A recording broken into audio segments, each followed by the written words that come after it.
The Atlanta Braves lost the series opener to the New York Mets 13-5, and it would have been worse if not for the clutch pitching of Luke Williams. Let's talk about it. This is the Braves Postcast, your instant game reaction for the Atlanta Braves. Part of the Locked On Podcast Network, your team every day. Yes, welcome on in to the Braves Postcast, part of Locked On Sports Atlanta, where we cover your Atlanta sports teams each and every day, good or bad. I'm your host, Lindsay Crosby, author of the Braves Today newsletter over at bravestoday.com. You can follow me on social media at Crosby Baseball. He is Jake Mastroianni, host of Locked On Braves. Follow him on social media at Shortstop Ball. Make sure you're subscribed to Locked On Braves wherever you get your podcasts. Lots of great stuff has been coming from Jake just this week, talking about minor leaguers and the series that was and all of that. But Jake, we're here to talk about Atlanta 13-5 loss to the New York Mets. And this game had everything. 13 runs scored with 2 outs. Just 6 home runs. Pete Alonso set a record. You had some bad base running. You had everything. And I think the biggest conversation point here is going to be Spencer Strider, right? He has one of the more disappointing, I guess, starts of his season coming back from injury. 4 innings, 8 runs on 8 hits, 2 walks, 2 strikeouts, gives up the 3 homers. And I know at least the first 2, I haven't gone back and looked at the third, at least the first 2 are pretty poor locations on fastballs, just grooved middle. I think the Nimmo homer was a slider down, but the first 2 homers are just grooved fastballs right down the middle. What's the panic level right now about Spencer Strider? I'm not panicked. I think at this point, though, it does kind of feel like let's just get Strider to the offseason and let him have a normal offseason and hope that he comes back into spring training with that velo back. But it has been, there seems like this up and down progression so far with Spencer Strider coming back. First couple starts coming back, a little bit rusty, kind of shaking the rust off. Plus, remember, he came back and then missed a month with another injury and then came back again and was kind of a little bit rusty coming back and then really kind of peaked. He had like a month stretch there where he looked really, really good, even with the diminished velocity. But now we're looking at a 3-4 start stretch again where it's just been awful. I mean, the past 2 starts are 2 of his worst starts ever. I mean, they gave up a career high 11 hits to Milwaukee his last time out and then matches a career high, allowing 8 runs in this one. So back-to-back, 2 of his worst starts ever. So that is a little concerning. But I think for me, with where I'm at Spencer Strider right now, it's just let him continue to throw and kind of get back into things. But I'm really looking forward to a normal Spencer Strider offseason, hopefully gearing up for a healthier 2026. Look, we obviously get into it. I know you got the great stat about the middle pitches there. That's a good pull from you, but we all see it. I mean, the mislocation is absolutely killing him. And you can't miss middle with 95, 96. You can get away with it with 98, 99, but you can't with 95, 96 miles per hour. And that is just what's absolutely killing him right now. Yeah. I mean, and I put this on social media after the second home run because both of those were middle fastballs. In 2022, he was averaging 98 miles an hour on his fastballs that he threw down the middle. 6% of all of his pitches were fastballs down the middle, 302 average, 512 slug.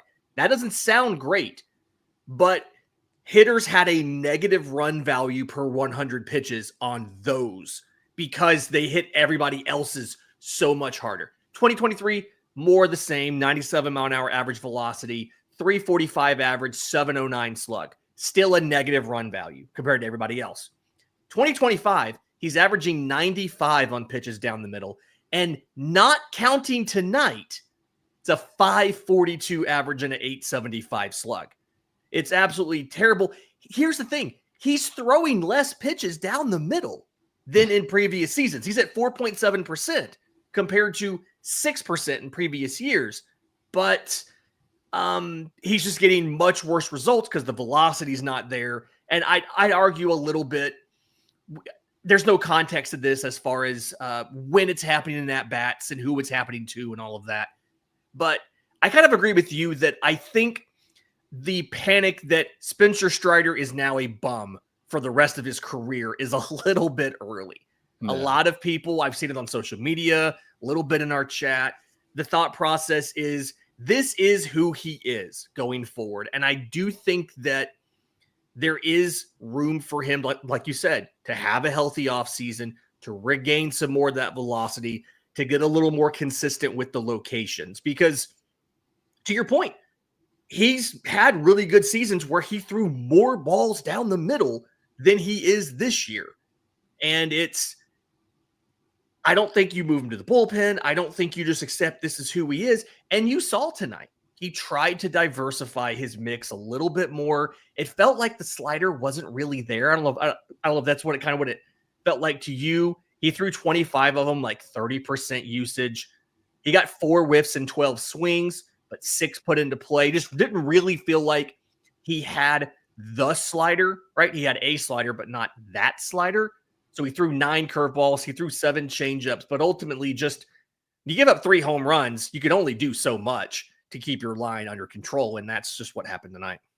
Yeah. And really that first inning where he gave up the 3 runs too, I know all the runs were 2 outs, but you take it back to the beginning and every run was 2 outs tonight. Every run.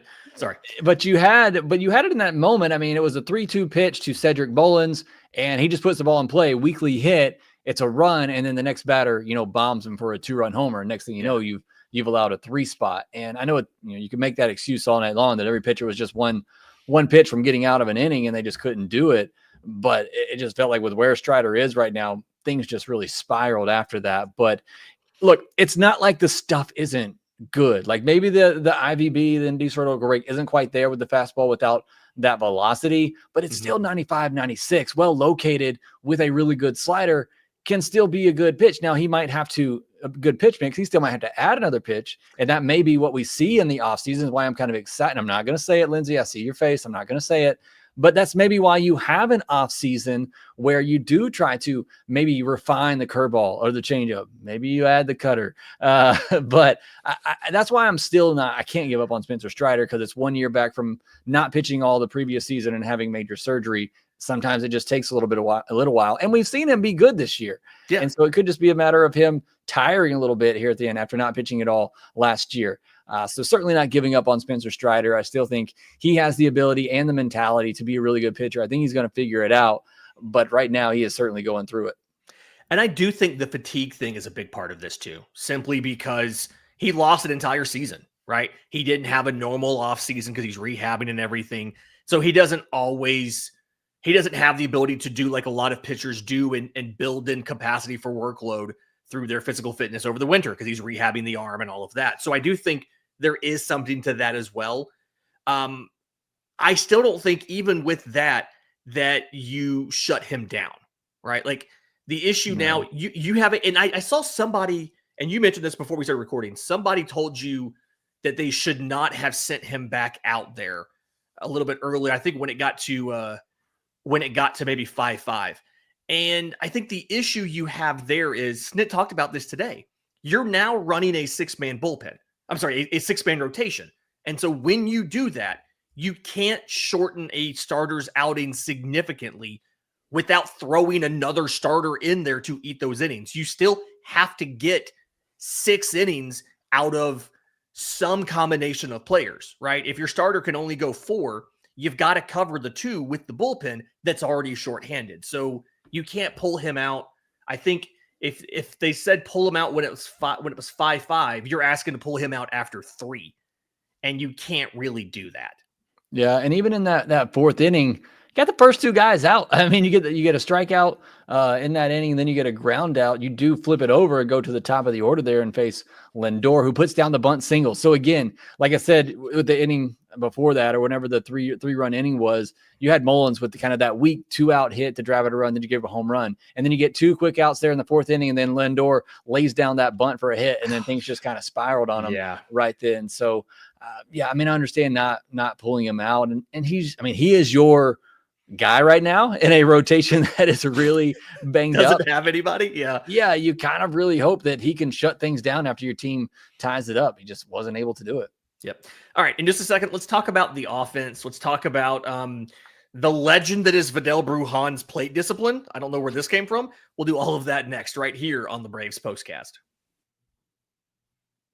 If you're running a business, you know that every missed call is money left on the table. Think about the last time you had a service emergency, a burst pipe, right?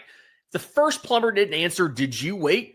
No, you just called the next one. And that's why having a reliable business line is so important. And that's why you need OpenPhone. OpenPhone is the #1 business phone system that helps you streamline and scale customer communication, all from an app on your phone or computer. You don't need to juggle 2 phones to keep business and personal calls separate. OpenPhone can solve that instantly. OpenPhone's offering Locked On listeners 20% off your first 6 months at openphone.com/LockedOnMLB. That's openphone, PHONE.com/LockedOnMLB. If you have existing numbers with another service, OpenPhone will port them over at no extra charge, because OpenPhone's no missed calls, no missed customers. Today's episode is also brought to you by our friends at FanDuel. August 26th is officially FanDuel Futures Day, a brand new holiday for football fans who live for bold predictions and preseason hunches. For just 24 hours, FanDuel is giving you deals on NFL season predictions. So whether you're calling your MVP shot, picking a out there division winner, or you're just ready to crown your Super Bowl champ before week 1 even kicks off, this is your moment.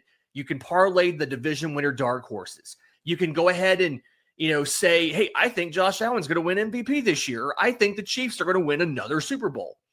Put your money where your mouth is on that day. Visit the FanDuel app today. Start planning your futures bets now, because Futures Day is one day and one day only.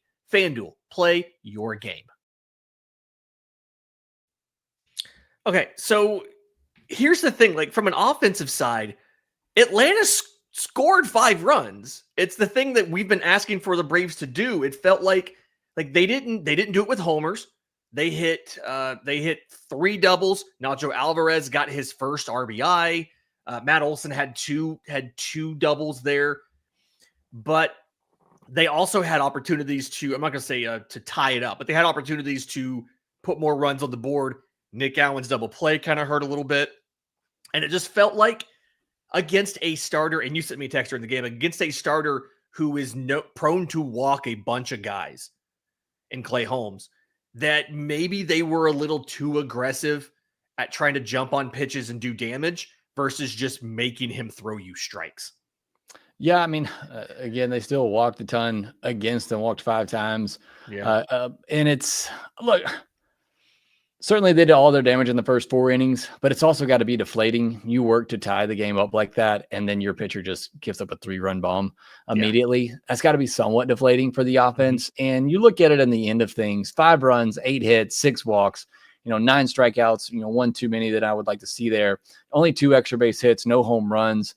2 for 11 with runners in scoring position. Wouldn't mind seeing another hit or 2 there. But for the most part, I was proud of the offense in this one. I thought it was a continuation of what we saw over the weekend with some really good at-bats, continuing, to take your walks and coupling that with some hits. They just really didn't have the big flies to go with it to keep up with what the Mets were doing and hitting 6 of them. Yeah. And that really wasn't going to ever be an option. But I give them a lot of credit. You fall behind 5-1, and for most of the season, we're saying, okay, game's over, and it eventually was, but I mean, they fought back to tie it up, and I think you got to give the offense some credit there. And big shout out to Nacho. He's hot now, hitting 231. That's like the 2nd or 3rd best average on the team, I think. Don't fact check me on that, but I mean, he's starting to show some signs there, so that's good. Brujan doing some good things. Michael Harris, 2 more hits in this one.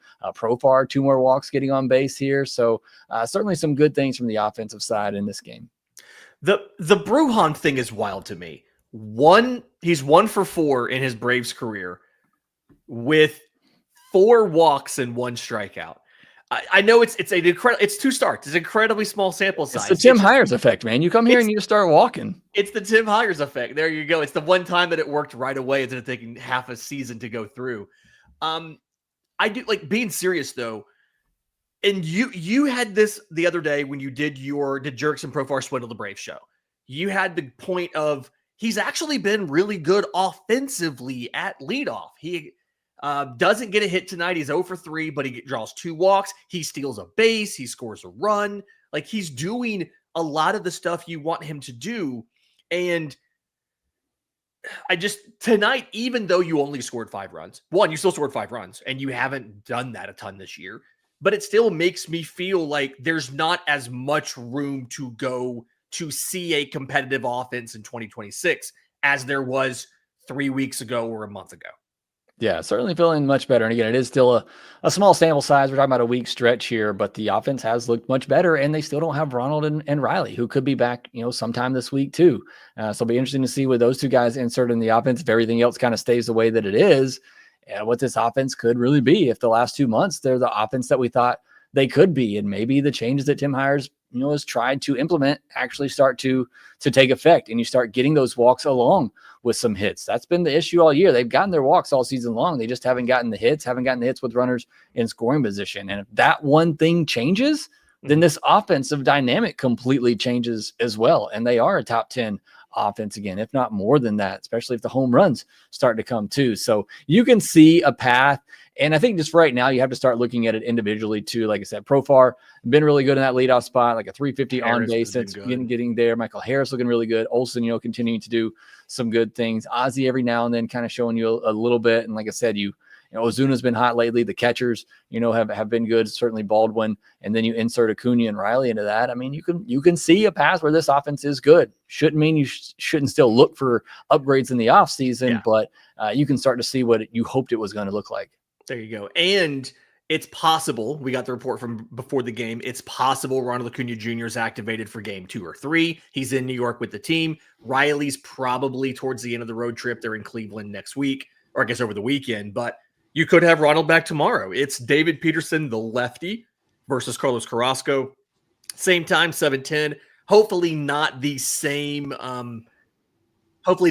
result, but we'll be here either way to break down tomorrow's game. But for tonight, a 13-5 win. I've never seen a game where all 13 runs were scored with 2 out. I've never seen that in all of my time watching baseball.